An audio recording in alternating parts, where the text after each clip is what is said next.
Viral হলো এখন মুশারি ভাঙা, বিষয়টা কি চোখে দেখছেন এবং কি বলবেন? ব্যাপারটা হচ্ছে এত মিম তৈরি করছে, কীভাবে বলতে পারি।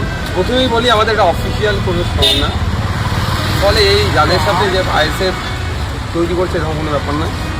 মানুষ আবেগে এগুলো তৈরি করছে এবং সাধারণ মানুষ এটা গ্রহণ করছে। এখন সাধারণ মানুষ থেকে শুরু করে উচ্চবিত্ত, মধ্যবিত্ত, শিক্ষিত সমাজ এখন সবাই পশ্চিমবাংলার গণ্ডি বাড়িয়ে, রাজ্যের গণ্ডি পেরিয়ে, দেশের গণ্ডি পেরিয়ে এখন আন্তর্জাতিক স্তরে গানটা পৌঁছে গেছে। দেখছিলাম কানাডাতে একজন ভদ্রলোক এটা ভিডিও করে পোস্ট করেছে। ব্যাপারটা হচ্ছে আমি সরকার সাহেবকে শুধু মাস্ক হবে না, উনি একজন একটা মমতা ব্যানার্জি ঘোষিত একজন শুধু criminal, sorry national human rights commission ঘোষিত তিনি একজন ক্রিমিনাল, মমতা ব্যানার্জি ঘোষিত একজন বোমবাদক। আপনি একজন প্রার্থী, আপনার অন্য প্রার্থীর প্রতি একটা সহনশীলতা থাকবে, 100% আছে। কিন্তু একজন মাতসুর বলে আমি অভদ্রমূলক শব্দ বলতে পারবেন না, একটা করে আমি খরচ করেছি আমার রাজনৈতিক কেরিয়ার। দ্বিতীয় কথা হচ্ছে সরকার সাহেব যখন রাস্তা দিয়ে যায়, কেউ যদি ওনাকে চোর বলে রাখে তারও দায়িত্ব নাকি আমার ঘাড়ে বর্তায়। মানে সরকার সাহেব আইএসএফ আর নওশাদ কবিয়াতে বুঝছে যা হয় সবই নাকি নওশাদ বা আইএসএফ বুঝছে, সেটা আমি কী করতে পারি? সাধারণ মানুষের বাকস্বাধীনতা তাহলে থাকতে পারে না।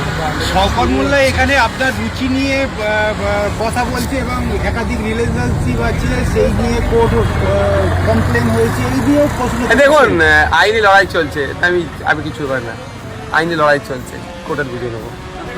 আপনার যে গানটা শুরু হচ্ছে সেখানে প্রথমেই শুরু হচ্ছে নটোরিয়াস ক্রিমিনাল, তারপরে মাতচোর মৌখালি রাজা।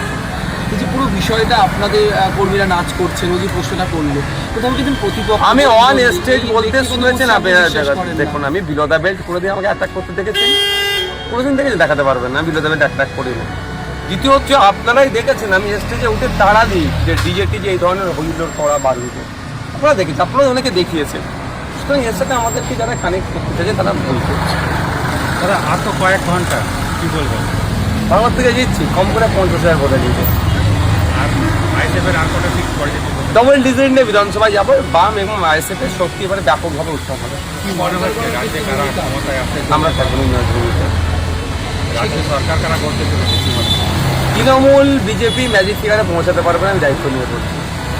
বিজেপি বুথ এজেন্ট খুঁজে পায়নি, আর তৃণমূল বুথ এজেন্ট দিল। মানুষ এত ফেয়ার ইলেকশন আছে, এই প্রতিষ্ঠানগুলো যা সব হয়েছে, তৃণমূলকে আর পাত্তা দিচ্ছে না মানুষ।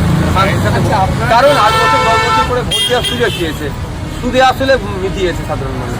আপনারা নির্ণায়ক ভূমিকায় থাকতে চলছেন, সেই প্রশ্নটা উঠেই আসবে দাদার কথা সূত্রে, যদি তৃণমূল বা বিজেপি ক্ষমতায় না আসে, টিকিট না পায়, সেক্ষেত্রে আপনাদের অবস্থান কী হবে? আমি একটা কোড আনতে বলছি, আমরা ভোট দিয়ে কোনো দুর্নীতিগ্রস্তকে আমরা সহযোগিতা করবো না। আমরা ভোট দিয়ে কোনো সাম্প্রদায়িক শক্তিকে সহযোগিতা করবো। ভোট মিনস প্রার্থী সমর্থন দিয়ে জিতা বিধায়কদের, এইটা আমাদের অবস্থান ক্লিয়ার। অন্যরকম পরিস্থিতি, সে পরিস্থিতি জানে, তার জন্য সংবিধান আছে, সুপ্রিম কোর্ট আছে, নিয়ম পালন আছে। ভাঙর মানে সবসময় সংবাদ শিরোনামে থাকে পোস্টফুল ভায়োলেন্স, ভাঙড়ে যদি হয় দায় নেবে?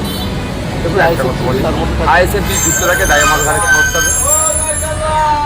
ভালো আছে, ঠিক আছে। আমি আপনাদের বলি, আমরা কোনোদিন হিংসাতে বিশ্বাস করি। হিংসা দিয়ে হিংসাকে দমানো যায় না, ভালোবাসাতে হিংসাকে দমানো যায় না। আপনারা দেখুন তো এই ভোট পিরিয়ডে কত আমরা মার্কেট কেস পেয়েছি, হানি করছি। আমরা দেখেছি বলতে পারি আমরা কাউন্টার অ্যাটাকে দিয়েছি, এখন আমরা সেলফ ডিফেন্সে বিশ্বাস করি, এটুকু বলে